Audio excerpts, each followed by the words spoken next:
Aloha, my name is Josh, and we start off with a traditional Hawaiian greeting because today we are breaking down the world's 2024 metagame, my predictions, and some really hot takes that I will be sharing with you guys as we go through the decks. So stay tuned, sit down, grab a bowl of popcorn because some of these takes are rather hot. I'm looking forward to reading some of those comments because I bet I'm going to rustle some jimmies. But let's jump right on into this tier list. Speaking of tier list, I made this myself. Link it to it in the description if you want to take a crack at it yourself. We have Ancient Box to start us off with today. And I know Ancient Box has a lot of followers, a lot of believers, just as much as I believe in Dragapult. But we'll get to Dragapult a little later. I'm going to start with Ancient Box and C tier for the main reason being that Ancient Box needs a lot to go right for it to be a strong deck. I do believe there could be an Ancient Box finishing as high as 64th place, but overall, I don't think the deck boasts enough strong matchups. It does handle the next deck we'll talk about, Iron Thorns, pretty well, and it handles, honestly, Snorlax pretty well now, thanks to the addition to Peatrunt, but there's so much HP in the format in the form of Charizard EX, Dragapult. Even Regidrago V-Star has two options between Goodra V-Star and Noivern EX. I just don't see Ancient Box doing too well overall. It's not a pick I would feel comfortable with taking towards myself, and I don't think it's a deck that many Worlds competitors would enjoy playing just because of how linear the style is for it. So because of all those reasons, I'm putting Ancient Box in C tier. Now the next deck I wish I could put in C tier along with Ancient Box, but unfortunately I cannot. It is super annoying, and because it is so annoying, I have to put it an A for annoying. Not just because A is for annoying, but because what Iron Thorns does is prevent your opponent from playing the game. It is very frustrating to go against if you've had a ladder experience or a cup or challenge experience against it. I'm sure you know what I mean. It completely shuts off decks like Lugia V-Star, and it really walls any deck that relies on supporting Pokemon like Squawkabilly, Ogerpon, not to mention Pidgeot EX. This deck shuts them all down. It is still beatable, and there are ways you can handle it, but in a best of 3 situation, I would give the advantage to Iron Thorns in most of those situations, just because how linear and consistent you are compared to how inconsistent you're making your opponent's deck play. Not to mention, even Psychic Embrace will not work when Iron Thorns is in the active. Builds have been getting clever and more clever, thanks to the additions of canceling Colones in there as well, to handle things like Mimikyu and Ogerpon. Although Ogerpon shuts it down anyway because of its ability, but that's a great segue into the next deck that I want to talk about, even if it's not factual. We have Arceus with the Ogerpon. This is a deck that I believe Makani Tran piloted to a top 8 finish at the Game Grid 1K that has taken some popular. It's kind of gotten a bit more popular after that finish and got some eyes on it. And it's got those eyes on it for a very good reason. It's a strong deck. Ogerpon walls decks like Charizard, like Chin-Pao. It walls anything with an ability, and it can also do, I believe, 140 damage per turn, 120 with a double turbo energy attached. So even if Charizard establishes a Charmeleon without an ability, which it doesn't typically play because it's usually playing the Flare of L1 right now, I believe that's the name of its ability, but you're knocking it out anyway. So Ogerpon is effective at that, and Arceus is the most effective setup engine in the game because of Starbirth. Grab any 2 cards, and while Pidgeot EX has kind of made Starbirth seem a little weaker, it is still a very strong V-Star power and a super strong Pokemon for energy acceleration, and because of that, I put this deck as a solid B tier pick. Now, another Arceus deck, kind of a blast from the past if you would. We have Arceus Giratina V-Star. Giratina has a special place in my heart because I love Giratina. I never enjoyed playing it with Arceus though, and that's because it plays entirely different than Giratina Lost Zone box. Arceus is a great energy acceleration, and Tina needs that. You either need Mirage Gate or an Arceus to power it up. I can admit that. But what is included with the Arceus package when you play Tina is a very strong draw engine and Barrel, with Squovit typically. And you also have the flexible attacker and Arceus that can easily be pivoted out or Sharon's carried away. The main issue I have with this deck right now is I believe Lugia V-Star is in a very good position to see a lot of play at Worlds, and V-Guard Energy is super strong against Giratina. As a Giratina player, I can attest to that 100% of the time.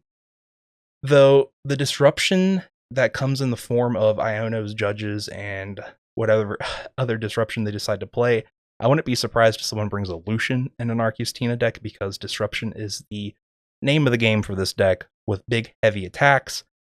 Though I don't see it being a super strong pick into the things that I expect to be very relevant at Worlds. And while I don't believe I might put one deck in S tier, maybe two, I really don't believe there's a true S tier deck, and that is really hard to metagame against. And Arceus Tina needs to be a metagame prediction. Kind of similar to Iron Thorns in a way, but the main difference with Iron Thorns is it shuts down all support Pokemon. Arceus Tina just is a disruption. It doesn't do enough to shut down those support Pokemon as well. And for right now, I'm going to put it in C tier above Ancient Box. Blissey EX is a D for don't play. Just don't do it. It's not a very good deck. It doesn't really have any strong or good matchups except for maybe its Dragapult matchup. But other than that, it's just not it. There's too much damage going around in the format right now. 300 HP, while it's big on paper, it's not that large in practice. Trust me, Raging Bolt will eat you for breakfast. Regidrago will eat you for breakfast. Charizard, no matter what they play with a Peachrunt or the Dusknoir, will also eat you for breakfast. And even Blood Moon Ursaluna with Iron Valiant, which I did include in this deck, or on this tier list, is a deck that would destroy Blissey. And again, a deck that I don't want to place in A tier, but I believe I have to because it is something you really have to respect going into the World's metagame right now. It's something you have to respect on the ladder if you're playing on live, and it's something you should be respecting at cups and challenges, and that is Blocklax. Accompanying Flute is a stupid card. I don't believe Accompanying Flute ever should have been printed. There's no skill expression with it. It is complete RNG. But the combo of Accompanying Flute with Blocklax is just, you can't ignore it. You can't do anything really against it other than maybe try to get Ultra Ball for your Pokemon. You don't want to get Accompanying Flute and then Ultra Ball them away again, which again kind of comes down to the idea of RNG with the deck and the card. And it's just, you have to be able to beat Blocklax if you want to do well in this format. And so that's another reason to include Blocklax at A tier, though I don't believe it is as good as Iron Thorns, believe it or not. Iron Thorns is such a strong deck right now just because it shuts down and disrupts your opponent's game plan that strongly. Blocklax, you have to build your deck to respect it. Iron Thorns, you can't really build your deck around it. You can't respect it in the same way you can respect Snorlax, Blocklax. Blood Moon Ursaluna is a new deck on the block. I've tested it a little bit, played some of it myself, and it did really well in several online events. And you have to remember, online events are one thing. In-person tournaments, cups, challenges are another thing, and I don't see Blood Moon Ursaluna Iron Valiant being any better than Ancient Box or Arctina. In fact, I view it as worse than both of those decks and barely above Blissey EX. It relies so heavily on drawing into your switch cards and your energies, and there's a lot of non-skill expression with the deck, if that makes any sense. You need to draw into the pieces you need when you need them, and you don't really have a engine to help you draw into those pieces or to filter the bad pieces out of your deck, similar to something like the Refinement Engine or Trade Engine of old. There's just not enough there for Blood Moon Ursaluna Iron Valiant to really compete with the high damage outputs of today's decks that can do it while also allowing for skill expression. And now we move into the decks that I really believe Charizard EX include skill expression, high damage output. They're pretty all-around decks. So we'll start off with Charizard Dusknoir. I believe personally this is the second best version of Charizard, actually. I believe the Peachrunt Binding Mochi version is slightly better, but they are both such good decks. Charizard EX with Dusknoir, It beats a lot of things in this metagame right now. Combining Dusknoir with the power of Countercatcher and Defiance Band, you can hit some ridiculously high damage early now with Charizard EX, and that damage does not fall off late game. Charizard EX is a very solid pick, regardless of what you play with it, Dusknoir or Peachron, and because of that, I have to put it above Iron Thorns, and then the Peachron version right behind the Dusknoir version for the same reasons. Um, Minus the Binding Mochi Peachron combo does not allow you to utilize the likes of Countercatcher as effectively, but it does open up deck space for you to cut potentially the Professor Turos, or at least not have to respect block locks as much. Though you do have a harder time, I believe, into the Iron Thorns at that point. So that is just something to keep in mind.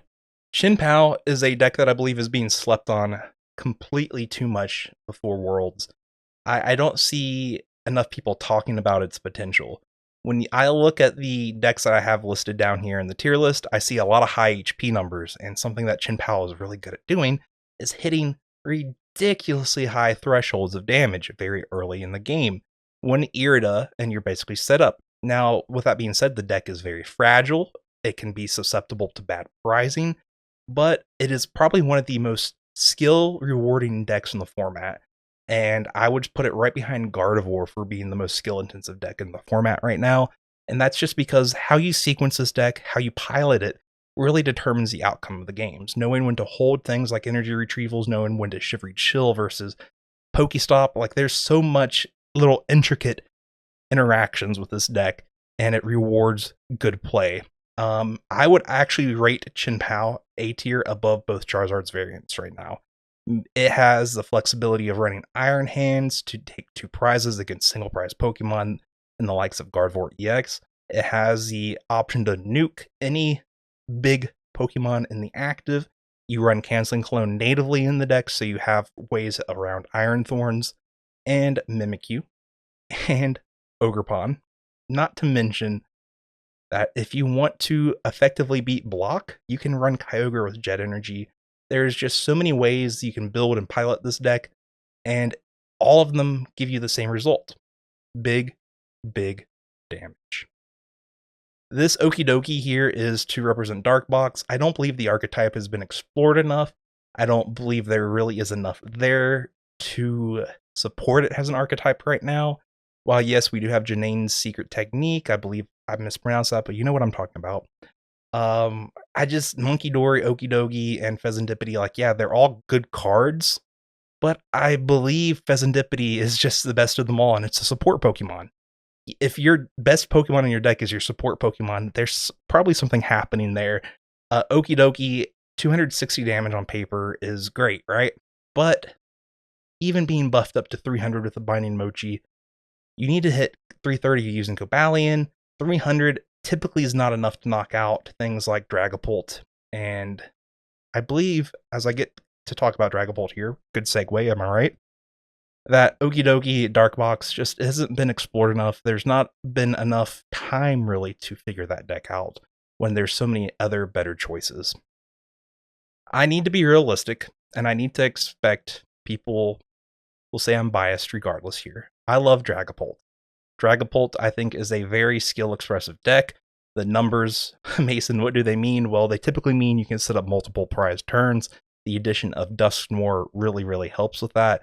And not to mention Dusknoir, the same things I talked about with Charizard, Pidgeot, Dusknoir are relevant with Dragapult, Pidgeot, and Dusknoir as well. Countercatcher is a great card. Defiance Band comes online to help you do more damage.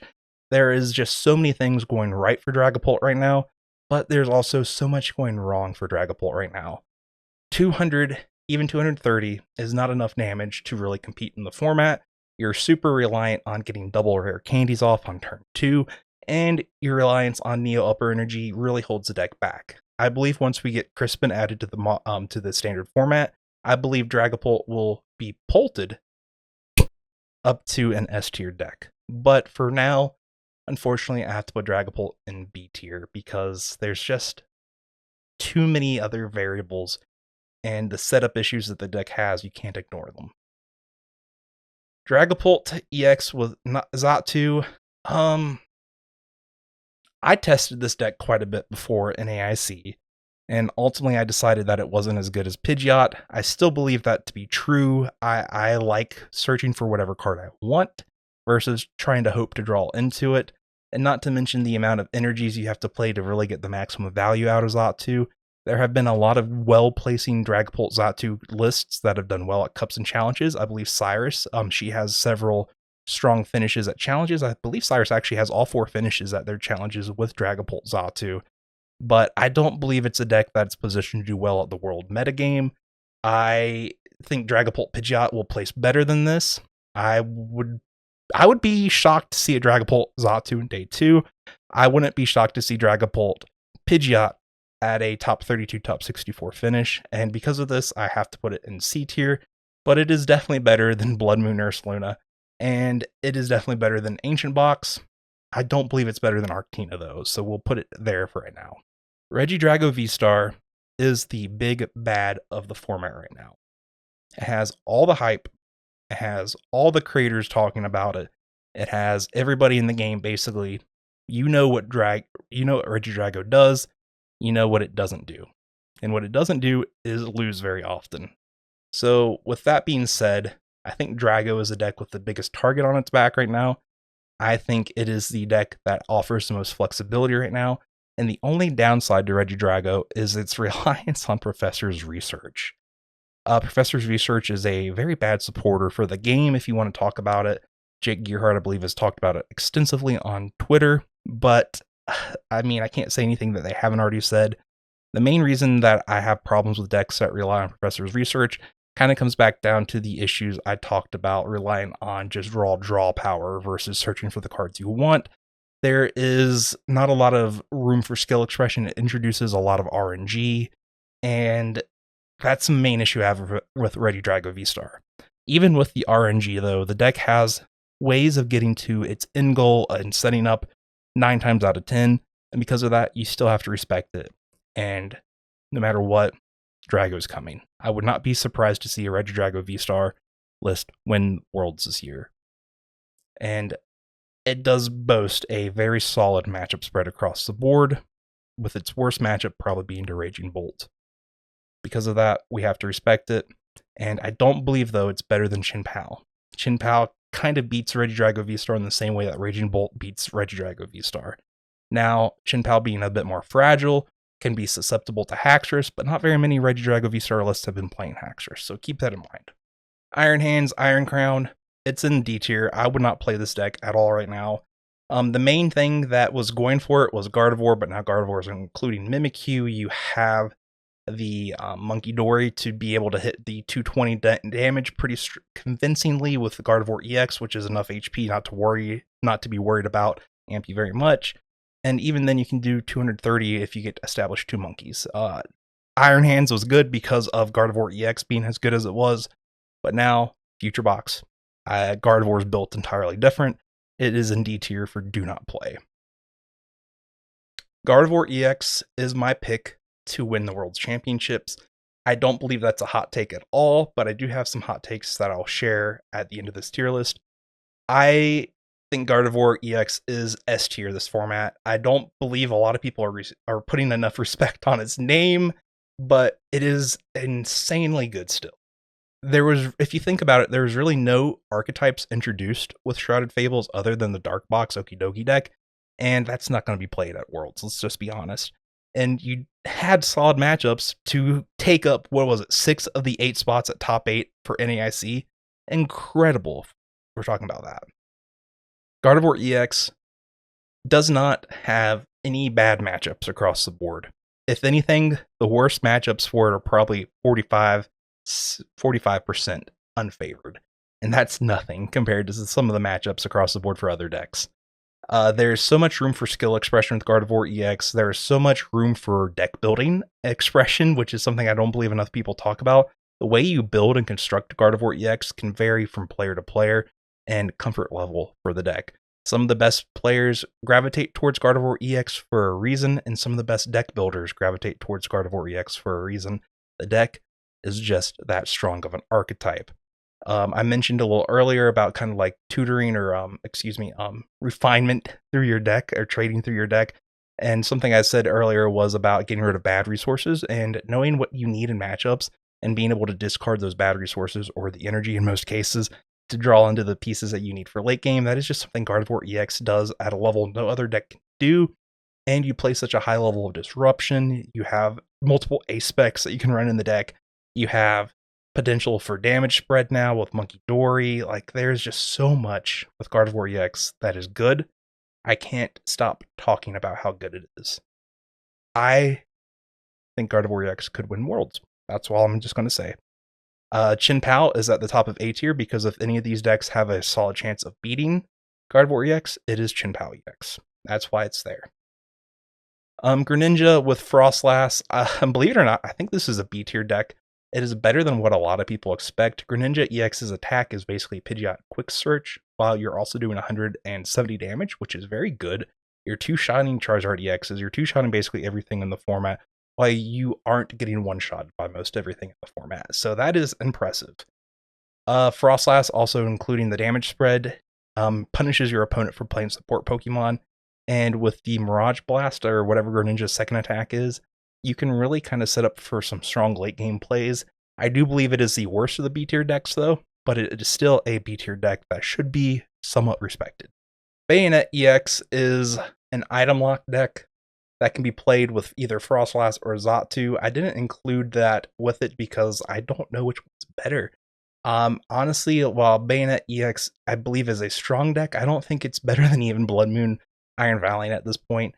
You need to kind of hit some players that don't know what they're doing, if I'm being honest. And at the World Championships, odds are everybody knows what they're going to be doing at this point and have ways around item lock. While it might be frustrating, they will know what to do and how to conduct themselves. So because of that, I put Bayonet EX at the bottom of C tier. This might seem a little silly, but Lugia V-Star goes into A tier right above Iron Thorns EX. Lugia V-Star is a great choice of a deck right now that can be built in a multitude of different ways. And basically, the way I feel about it, if you are able to Ultra Ball Double Chops turn 1, you're not going to lose the game, right? If you can get set up, you're not going to lose the game. There's so many options, so much flexibility. The only deck that I believe could beat you if you even get set up is Gardevoir, but that's why Gardevoir is S tier and Lugia is about middle of the pack A tier. Chinchino, Minchino are great in the deck, and because Regidrago V-Star can use Phantom Dive, that's why Lugia is kind of middle of the pack here. It does hard lose to Iron Thorns, but it does hard beat Snorlax, and it has a very strong matchup into our next deck here, which is Giratina, Lost Zone. I'll be quite honest with you guys, I don't know why people have been hyping this deck up a lot right now. The main reason I don't understand that is because we know Lugia V-Star is going to be popular at Worlds, and V-Guard Energy just kills Giratina V-Star. And now you have Mist Energy as well. Like the last time Giratina and Lugia were in the same format, they didn't even have Mist Energy. It was just V-Guard, or dominated the same format. It was just V-Guard, it wasn't Mist Energy. Giratina, if they wanted to beat Lugia V-Star at something like Pittsburgh Regionals this past season, you had to run Temple of Sinnoh. But now, Temple of Sinnoh, well, yes, you still have to run it. Your deck is already so tight. You have to include an ace spec and all the likes now. It's just so hard to see Giratina V-Star doing well at Worlds. Yes, you can beat Charizard. Yes, you could probably beat Regidrago. But no, you don't beat Lugia. I don't think you beat Gardevoir. The only way you could probably beat Gardevoir is if you played as a single prize deck or rely so heavily on Sableye, which you only play one copy of Sableye and at most 3 copies of Super Odd. I don't see it happening, but I do believe it is a stronger deck than Dragapult Xatu, so we're going to put it right here at the middle of C tier. Miraidon EX is kind of a sleeper pick, I believe, for Worlds right now. I wouldn't be surprised to see it do well. I wouldn't be surprised to see one sneak into top 32, maybe even top 16. There are several things that the deck gained, and the number one thing it gained, believe it or not, I believe is Dusknoir and Dusclops. The damage modifying that it can offer while you're already a 2-prize deck, you can basically play a 7-prize game thanks to Dusknoir in there, and you can throw in 130 extra damage. With the likes of Photon Blaster, that becomes 350. So you can even potentially one-shot a Charizard EX at some point during the game. Something to keep in mind. Not to mention, if Lugia is doing well, Miraidon's never a bad pick. And if Gardevoir is doing well, you have the option of utilizing Iron Hands very easily. Now, you are walled out of the game typically by the things that you would expect, like Mimikyu. But if you play Mute EX, you could still manage to beat it. It's not going to be easy, but it is possible. So that is something to keep in mind. This is your standard Roaring Moon, the double moon, if you would, but we do have Peatron EX now. This deck is surprisingly strong.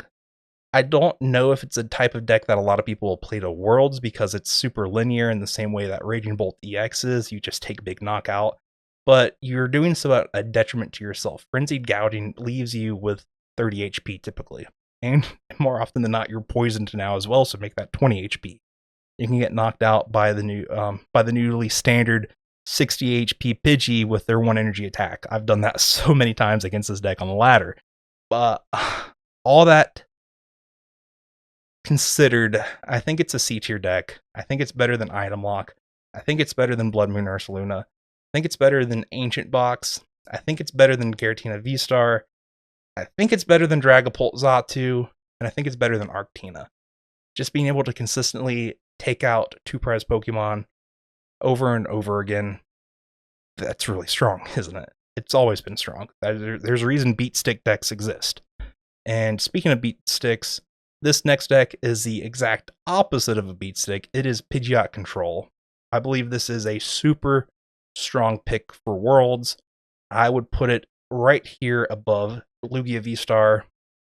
Good players like control decks, and there'll be plenty of good players at Worlds. I'm not a control player myself, so I can't really speak to the inclusions and things that they would want to play introduced in Shrouded Fables, but I do know control is a very strong deck last format, and nothing has really changed too much other than the Dusclops, Dusknoir, and the Peatrunt, but control never really locked a Pokemon in the active in the same way Blocklocks did. It worked off of controlling the tempo of the game, the pace of the game, by, healing damage off, spreading damage around, and just soaking up big hits over and over again type of deal. With that in mind, I think Pidgeot EX control is a very strong play for Worlds. I would consider it higher than Lugia even, but I don't think it will be played as much as Lugia. Now, back to beat stick decks, Raging Bolt EX. This is probably the best beat stick deck we have seen in a very long time. I'm trying to think what deck could even be better than it, beat stick wise. It has a very strong supporter in Professor Sada's Vitality and a support Pokemon in Ogerpon. The energy you can get and play with this deck in one turn is astronomical. You can easily knock out things like Charizard EX, Regidrago V-Star, anything, honestly. Nothing before you stands a chance because it will crumble away. With all that said, I think it's a high B tier deck. I think it's probably the best B tier deck right now. There are a lot of decks that can handle it and that can play around it, that can also one-shot it in return, and then it kind of becomes just a who takes the first 2 prizes game, right? And the thing with Raging Bolt is, well, it doesn't really have the ability to offset the prize race like decks like Gardevoir can do, and even decks like Charizard could potentially do with Raging Charizard. So with that in mind, Raging Bolt is a solid B tier deck, probably the best of the B tier decks, but it does not break into A tier, and let alone it can't even dream of S tier, let's be honest. Sablezard. A lot of people assume Lost Box decks are dead because of Kyurem was released and Regidrago is going to be running rampant, but I think Sablezard can be built in such a way that it can respect the Kyurem play easily with double Manaphy, that you shouldn't be too worried about it. Radiant Charizard is also just such a strong attacker.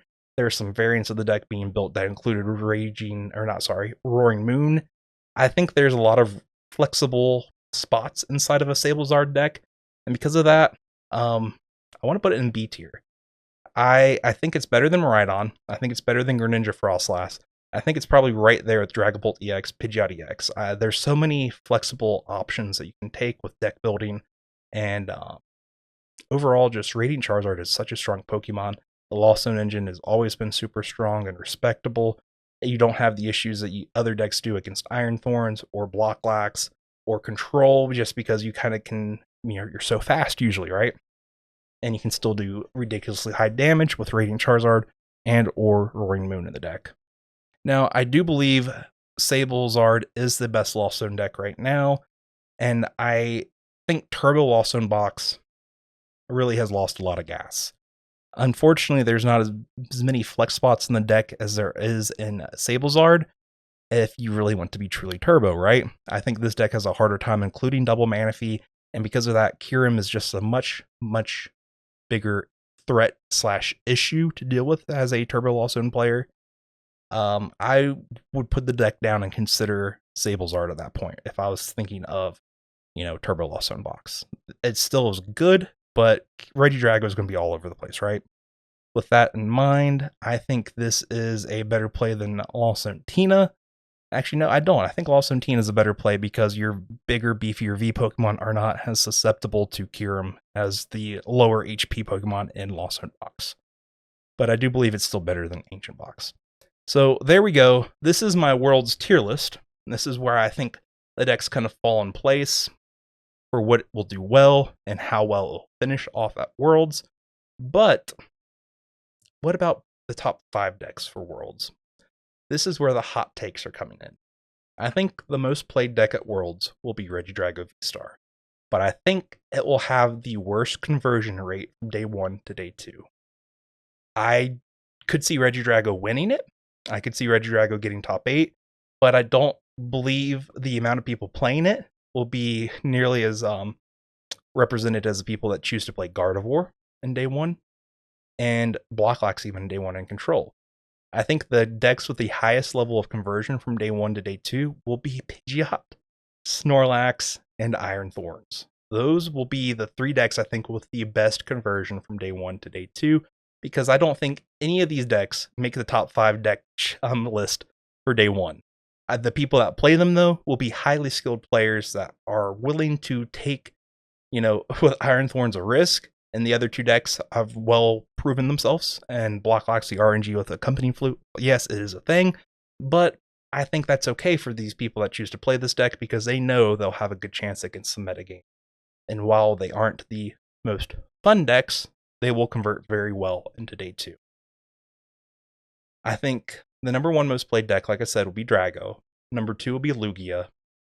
And I think Lugia's conversion to day 2 will be pretty standard, par of the course. I think the 3rd most played deck will be Gardevoir EX. And then I think the 4th most played deck will be Raging Bolt EX. With the 5th played most deck being Charizard EX, but I believe it will be the Peachrunt EX build of the deck because people want to respect Blocklax more. And that deck does so. But I believe the top 8 for Worlds, this is where we're going to get really controversial. I think we'll see 2 Gardevoir EXs in top 8. That's 2. I think we'll see 1 Regidrago in top 8. There's 3 of the top 8. I think we'll see 1 Blocklax and 1 Iron Thorn in the top 8. That's 5 of our top 8 decks. I wouldn't be surprised even to see 2 Iron Thorns in top 8. We're in for a treat if that happens on stream. So that's 6 of the top 8. But what other 2 decks do I believe can make our top 8? Well, one of them, I got to get to Charizard. But another deck that I think could make top 8 and do very well in top 8 is Chin-Pao EX if they dodge the Blocklax. I would not be surprised to see Chin-Pao win it. I wouldn't be surprised to see Gardevoir win it. I wouldn't be surprised to see Regidrago V-Star win it. Those are the 3 decks I expect to kind of have the best chance of winning World Championship this year. Even though, in my heart of hearts, I'm rooting for Dragapult EX. This has been a long video. This has been a different type of video for me. Let me know in the comments below if you enjoyed it and if you'd like to see more videos like this moving forward. I actually really enjoyed making the tier list and talking to you guys about my thoughts here. But at the end of the day, I want to make the content that you guys want to see. So please share your feedback below. Don't forget to like, subscribe, and as always, thank you to Game Grove for being a partner of the channel and helping me create the Pioneers TCG team that you'll be seeing at the World Championships. I hope to have some awesome stream matches. I'll see you guys in Twitch chat as we all come together to watch the World Championships this weekend. And until the next video, I'll see you guys then. Bye for now.